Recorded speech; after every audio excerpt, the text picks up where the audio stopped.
Donc, bienvenue dans la deuxième capsule qui va porter sur le travail actif. Je m'appelle Marie-Claude, je suis une des sages-femmes de l'équipe de la Maison de naissance Côte-des-Neiges.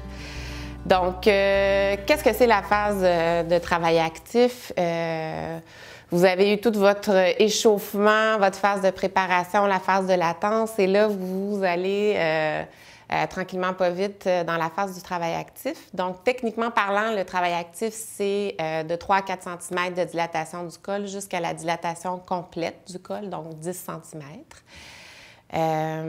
Dans cette phase-là, c'est l'étape où vous êtes vraiment dans votre marathon ou votre course rapide, dépendant du genre de travail que vous allez avoir. Vous allez avoir des contractions qui sont régulières, qui sont de plus en plus régulières, de plus en plus rapprochées, de plus en plus longues.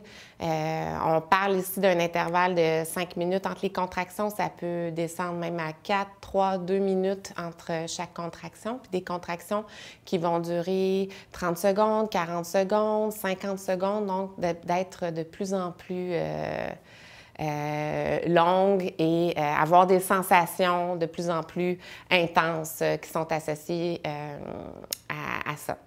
Donc, c'est vraiment cette étape-là où votre bébé va descendre aussi, va se placer, va descendre à l'intérieur de votre bassin. Je vais vous faire une petite démonstration avec mon bassin et mon bébé. Donc, pendant le travail actif, le bébé va commencer comme ça de côté, en latéral, puis il va tranquillement, pas vite, descendre dans le bassin et venir faire une petite rotation d'un quart de tour comme ça à l'intérieur du bassin. Donc ça, c'est la plupart des bébés vont faire ça comme ça. Il y a d'autres bébés qui vont préférer avoir le dos à droite, puis descendre et venir faire leur petite rotation comme ça. Puis, il y a des bébés d'autres genres qui vont prendre des chemins parfois un petit peu plus hasardeux, compliqués, où ils vont venir se mettre le dos un petit peu plus contre la colonne de leur mère. Donc, pour eux, la rotation va être un petit peu plus longue. Ils vont devoir carrément faire une rotation comme ça, ou il y en a même qui vont aller faire une rotation presque complète de l'autre côté pour arriver à faire leur rotation à l'intérieur du bassin. C'est très important, cette partie-là du bébé qui fait la rotation à l'intérieur du bassin. C'est important aussi que le bébé fléchisse sa tête et qu'il présente la plus petite partie de sa tête. Donc, en fléchissant la tête, il va venir présenter l'occiput et vraiment venir présenter la plus petite partie de sa tête pour descendre dans le bassin. Quand les bébés ils sont plus en postérieur, comme je vous montrais tout à l'heure, c'est qu'ils arrivent moins à fléchir leur tête, donc ils descendent avec leur tête plus droite, puis ils présentent une plus grande partie de leur tête. Donc, on va voir un petit peu plus tard dans la capsule qu'est-ce qu'on peut faire là, pour aider ces bébés-là à se placer dans le bassin. Mais je voulais vous montrer un peu qu'est-ce qui se passait à l'intérieur du bassin d'une femme pendant le travail actif. Donc, vous avez des contractions qui sont, comme je vous disais, de plus en plus longues, de plus en plus rapprochées. Ça vous amène souvent dans un état où vous êtes de plus en plus concentré, de plus en plus intérieur. Avec chacune de ces contractions-là, les femmes vont avoir tendance à se fermer les yeux, à respirer, à faire... on va vous encourager à faire des sons aussi, à laisser sortir ce qui vient intuitivement comme bruit avec les contractions. On va vous encourager aussi à être en mouvement, à prendre différentes positions pour justement accompagner la sensation des contractions, pour aider à la progression du travail aussi. Vous allez pouvoir voir une petite affiche sur différentes positions qu'on fait avec le ballon. Ce n'est pas nécessairement des positions que vous avez à faire avec le ballon, mais c'était plus pour vous donner un visuel, pour vous donner des idées de positions qui peuvent être prises par une femme en travail. Toutes les positions sont possibles. C'est à chacune de vous de trouver ce qui fonctionne pour vous. C'est vraiment pour semer la graine de savoir que c'est possible de bouger et de prendre différentes positions en travail. il y a des femmes qui vont s'installer dans le lit sur le côté gauche tout le long de leur travail, puis ça fonctionne bien pour elles, le travail progresse bien et donc il n'y a pas de problème, on va les laisser dans cette position-là. Puis il y a d'autres femmes qui vont papillonner, essayer toutes sortes de positions. Vous allez vous découvrir aussi chacune d'entre vous dans tout ça. C'est possible que votre sage-femme aussi vous suggère des positions pour aider à la progression du travail, pour vous aider si, comme je vous disais tout à l'heure, le bébé est en postérieur, c'est possible qu'on vous suggère certaines positions pour encourager votre bébé à faire sa rotation à l'intérieur de votre bassin. J'aimerais ça aussi vous dire que c'est pas nécessairement une position qui est confortable qui va aider à la progression du travail. Donc, des fois, il y a des femmes qui s'installent puis qui trouvent une position qu'elles sont confortables, puis là, elles gèrent leur contraction avec un petit peu comme ça, de tendu, puis elles vont prendre chacune des contractions. Puis là, bien, on va les accompagner à se relâcher, à se détendre dans cette position-là, ou même à chercher une position qui fait plus mal, parce que c'est souvent ces positions-là qui vont amener plus de progression dans votre travail. Fait que juste de garder ça en tête, on ne cherche pas nécessairement le confort en travail, on cherche un peu plus l'inconfort pour sentir que ça travaille puis que ça avance.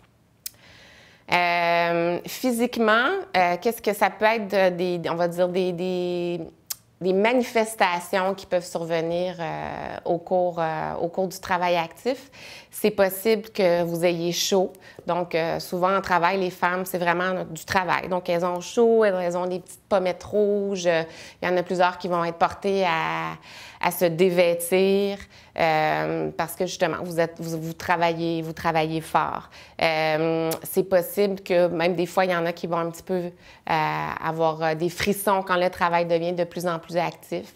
Il y a des femmes qui vont vomir en travail aussi. C'est possible que vous ayez vomi en phase de latence. C'est possible que vous vomissiez aussi en travail actif. Ça se peut que non, mais c'est une des manifestations physiques qui peut arriver aussi pendant le travail actif.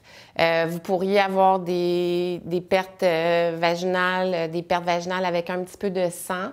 Donc ça, c'est aussi un signe que le travail progresse bien. Souvent, ça vient du col. Le col, en se dilatant, il va avoir ces pertes sanguinolentes là.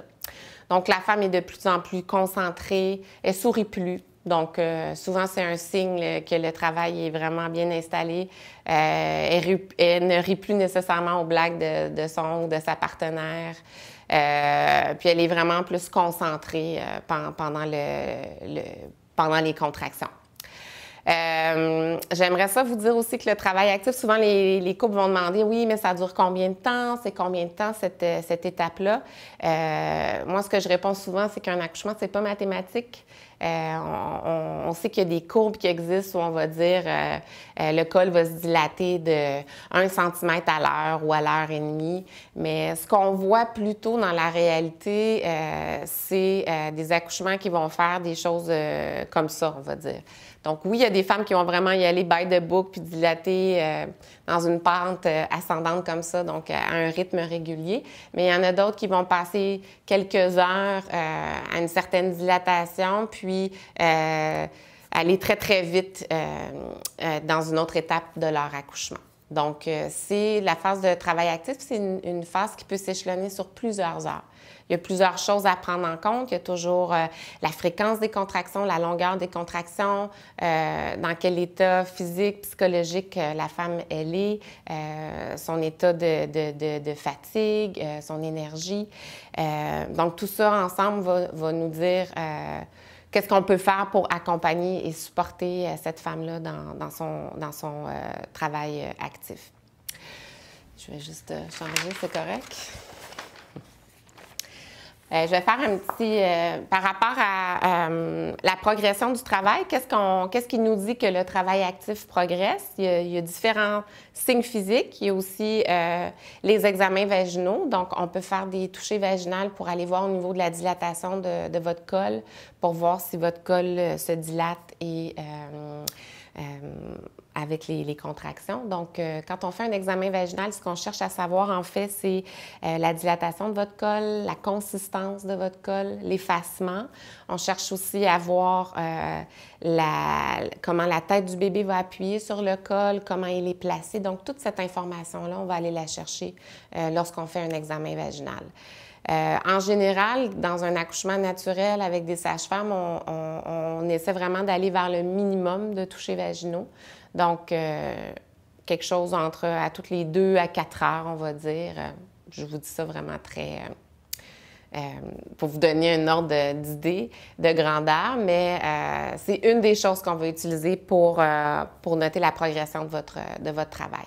Sinon, les autres choses qui vont nous dire que le travail progresse, c'est par le comportement, on va dire, de la femme. Donc, comme je vous disais, si la femme vomit, si les contractions sont de plus en plus rapprochées, on voit que ça demande plus de concentration à la femme, que les contractions sont plus longues, plus intenses. C'est tous des signes qui nous disent que le travail actif progresse de plus en plus. Donc, dans le travail actif, il y a aussi une phase qu'on appelle la phase de transition. Encore, techniquement parlant, c'est la phase, en général, qu'on va dire entre 7-8 cm jusqu'à dilatation complète. C'est une étape de la dilatation qui est assez intense au niveau des sensations parce que c'est souvent là que le bébé va compléter sa rotation dans votre bassin. Il va mettre de plus en plus de pression dans votre col, amener la sensation de pousser.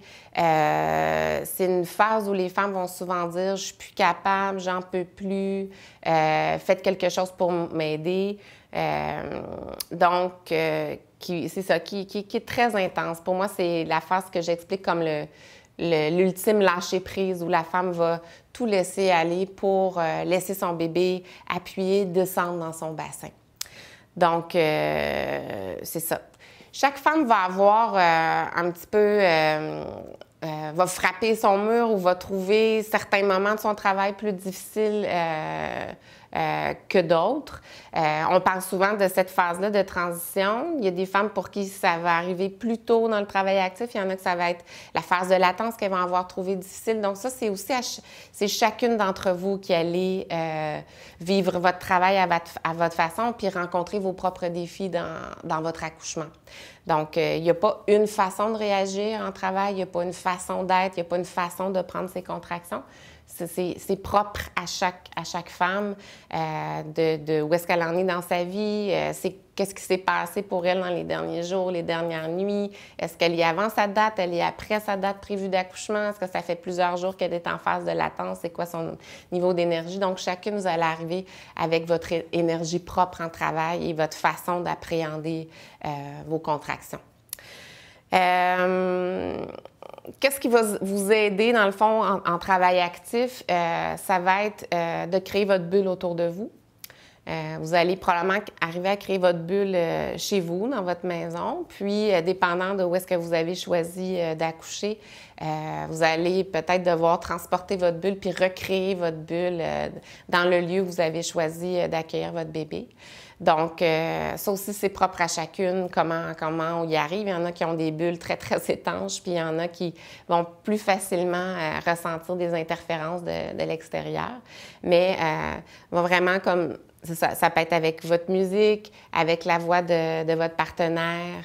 On va diminuer la lumière, vous parler en chuchotant.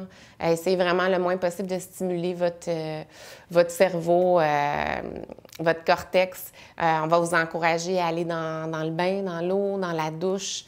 On va utiliser la chaleur aussi pour vous aider à être dans votre bulle.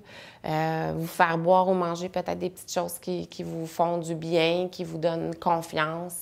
On va vous entourer d'amour, vous encourager à être dans un état le plus positif possible, puis vous dire que les choses progressent bien, que ça va bien. Donc, c'est toutes des choses que on va encourager votre partenaire ou ça va être la sage-femme qui va mettre ça en place autour de vous pour vous mettre justement dans une bulle de protection, comme je dis souvent, puis pour aider la sécrétion des endorphines. Parce que les endorphines, c'est des hormones que le corps va sécréter naturellement pour diminuer les sensations douloureuses en travail. Donc, quand on fait en sorte que on met justement autour de la femme cette protection-là, elle peut arriver à plus sécréter d'endorphines pour justement passer à travers son accouchement naturellement. Donc, c'est ça. Par rapport à la gestion de la douleur, qui est une expression que j'aime pas beaucoup parce que je pense pas que dans un accouchement naturel, le but, c'est de gérer sa douleur. Je pense qu'on peut se dire qu'on essaie plus de contrôler, de gérer l'environnement autour de nous pour nous permettre d'apprivoiser les sensations, puis ultimement de laisser le travail faire son travail, de laisser les contractions travailler, puis un petit peu de perdre le contrôle dans un univers qu'on a essayé le plus possible de contrôler. Donc, il n'y a pas une façon d'y arriver. Comme je vous disais, vous allez chacune trouver votre chemin, chacune trouver votre façon de faire avec les contractions. Mais j'aimerais ça que vous ne voyiez pas ça justement comme quelque chose que vous avez à gérer. C'est vraiment quelque chose qui va arriver dans votre corps. Puis le travail actif, le travail de dilatation, c'est au contraire beaucoup un travail, on va laisser aller les choses, on va travailler avec, mais on ne va pas essayer de contrôler ce qui est en train de se passer. Ce qu'on va beaucoup, comme je vous disais, vous encourager en travail, c'est de changer de position. On peut aussi vous proposer d'utiliser les ballons, le banc de naissance. Donc, l'image que vous voyez à l'avant-plan, il y a un banc de naissance qui est quelque chose qu'on va utiliser parfois pendant le travail actif, souvent pendant la poussée. C'est pour vous aider avec la position accroupie. Donc, la position de squatting accroupie va aller chercher la gravité pour vous aider justement à prendre les contractions et à aider le bébé à descendre dans votre bassin. Les ballons qu'on va aussi beaucoup encourager en travail, on va s'asseoir sur le ballon, le gros ballon rouge là, que vous voyez. Donc, ça va vous permettre d'être dans une position aussi de gravité, quelque chose de souple, on va dire, sous les fesses, pour vous aider, encore une fois, à relâcher, à être dans une position, on va dire, le plus confortable possible pour travailler avec vos contractions. L'autre ballon que vous voyez, qui est la peanut ball, donc l'arachide, la cacahuète. Donc, ce ballon-là, il est fait pour aller entre vos jambes. Donc, on peut utiliser ce ballon-là quand vous êtes couché allongé sur le côté. On peut aussi utiliser tout simplement des oreillers entre vos deux jambes pour permettre l'ouverture de votre bassin, vous rendre confortable pour travailler avec vos contractions. Donc, comme je parlais tout à l'heure du mouvement, le changement de position, c'est ce qui va vous aider en travail actif. Donc, je vais vous parler de la rupture de la poche des os qui peut survenir à différents moments de l'accouchement. Donc, parfois, il y a des femmes qui vont commencer leur travail en crevant leur poche des os.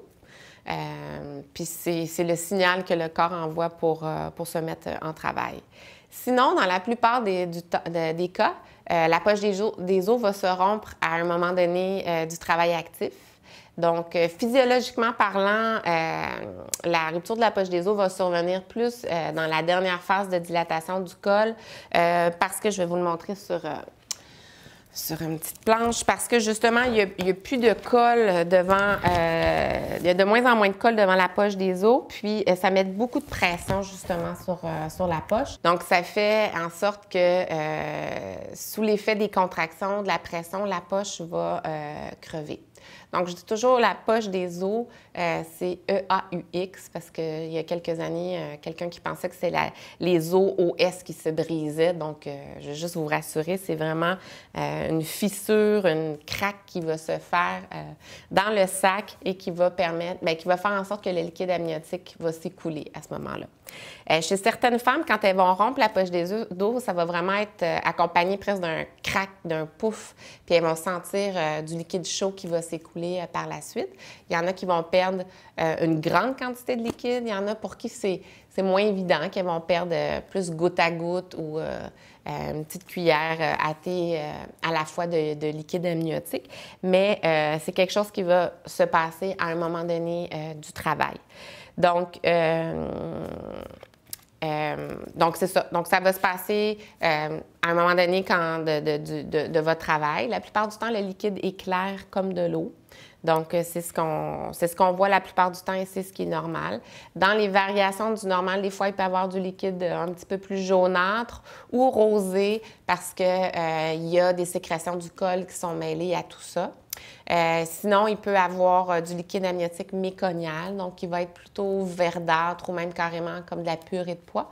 Ça voudrait dire que le bébé a déjà fait son premier caca dans sa poche de liquide amniotique et ça va demander une surveillance particulière que je vais vous parler dans une autre capsule sur les interventions et les transferts.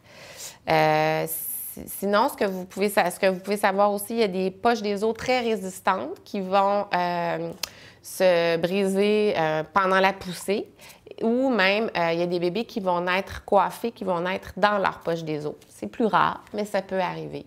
On dit que ça porte chance. Donc, le bébé va arriver à sortir sa tête et à avoir encore la poche intacte sur sa tête.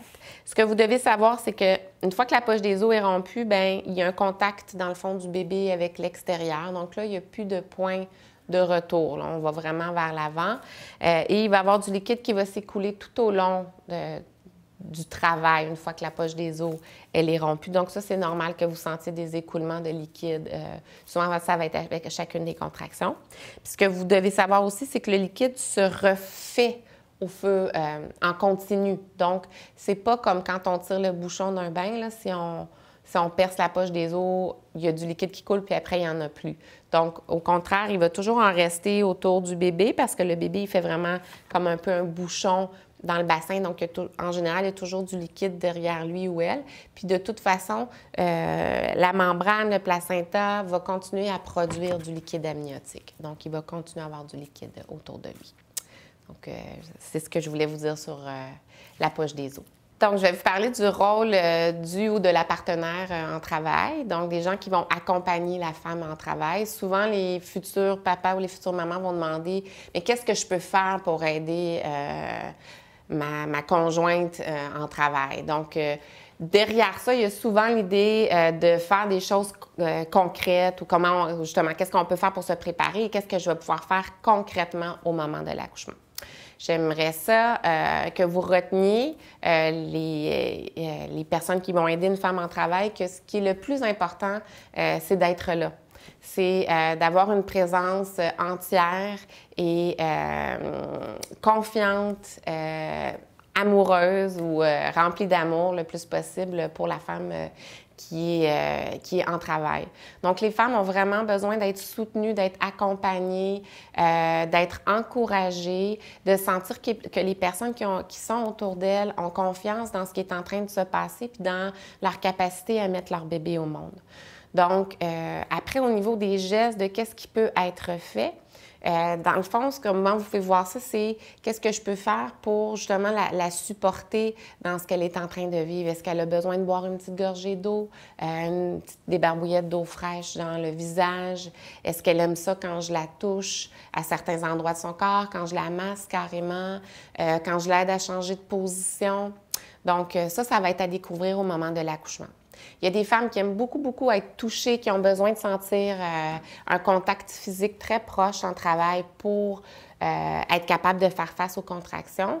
Puis à l'autre extrême, il y a des femmes qui n'aiment pas du tout qu'on les touche, ne serait-ce des fois, juste la pression d'une main sur un pied, sur une jambe, c'est trop pour elle. Donc ça, vous allez apprendre à découvrir votre femme en travail.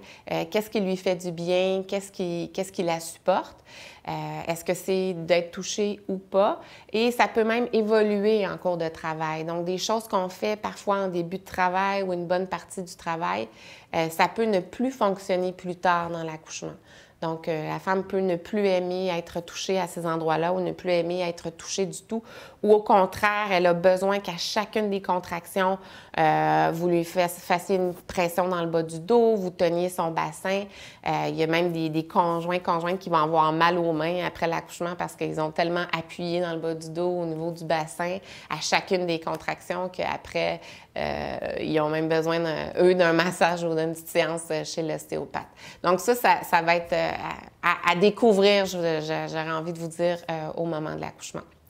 On n'a pas besoin de faire, comment je pourrais dire, de cours de massage ou de cours de plusieurs heures pour savoir quoi faire en travail. C'est sûr qu'il y a des techniques comme la technique Bonaparte, des techniques de point de pression qui peuvent être des outils intéressants si jamais vous avez accès à des livres ou des formations en ligne ou en personne avec quelqu'un qui vous montre justement ces techniques-là, ça peut être intéressant. Mais ce n'est pas une obligation pour pouvoir accoucher naturellement. Donc, en général, les femmes, pendant leur contraction, n'aiment pas qu'on masse et qu'on touche partout. Donc, en général, on va essayer d'avoir un toucher conscient à un endroit sur le corps pour les aider à se concentrer et à respirer pendant leur contraction. Et souvent, les massages vont venir plutôt entre les contractions. Donc ça, c'est un petit comment je pourrais dire, un petit cue que je vous donne pour aider votre partenaire à passer à travers les contractions.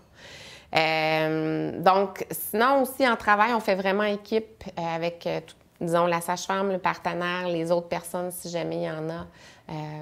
Donc, autour de la femme, répondre à ses besoins.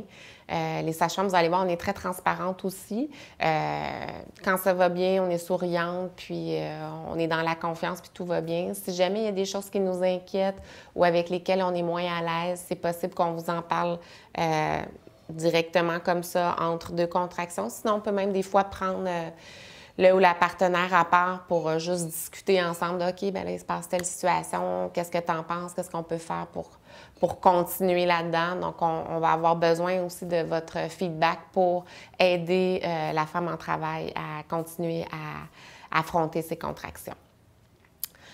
Donc, c'est ce que je vous dirais par rapport au rôle de la ou du partenaire en travail, vraiment d'avoir une présence entière et complète. D'autres choses aussi que vous pouvez savoir que je n'ai pas nécessairement dit tout à l'heure par rapport aux endorphines. L'endorphine, ça va amener une espèce d'état de transe chez la femme enceinte. Elle va avoir l'air un petit peu droguée ou sous l'effet de substances. Donc, parfois, il y a des femmes, c'est assez impressionnant, elles vont être vraiment à fond dans leurs endorphines. Donc, avec les contractions, les yeux sont fermés, même les yeux, on a l'impression qu'ils vont rouler. Puis que la femme, elle peut même être décousue au niveau de ses paroles, être un petit peu molle comme ça. Donc, c'est vraiment particulier de voir la femme qui arrive à atteindre cet état-là. Mais dites-vous que c'est cet état-là, souvent, qui va permettre de passer au travers des sensations très intenses qui sont amenées par le travail.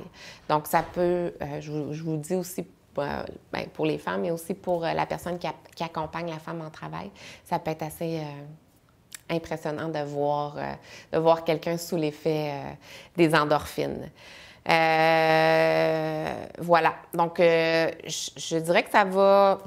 c'est ça, on va s'en aller tranquillement, pas vite, vers la poussée. Dépendant des accouchements, il y a des femmes pour qui c'est très clair quand la sensation de poussée va s'installer, on va passer très franchement entre le travail actif et la poussée. Il y a d'autres femmes qui vont ressentir l'envie de pousser plus tôt, avant que le col soit complètement dilaté. Donc, on a toutes sortes d'outils pour vous aider à passer à travers tout ça. Mais la fin de la dilatation, la fin du travail actif, il y a souvent cette sensation, on va dire, de sentir le bébé qui descend dans votre bassin, la sensation de pression qui est de plus en plus présente et qui nous laisse croire justement qu'on est à la fin de la dilatation, la fin du travail actif et qu'on s'en va vers la poussée qui est la phase, le troisième stade dans le fond de votre accouchement, la phase, presque la phase finale de votre accouchement. Donc, on va conclure la capsule sur le travail actif comme ça.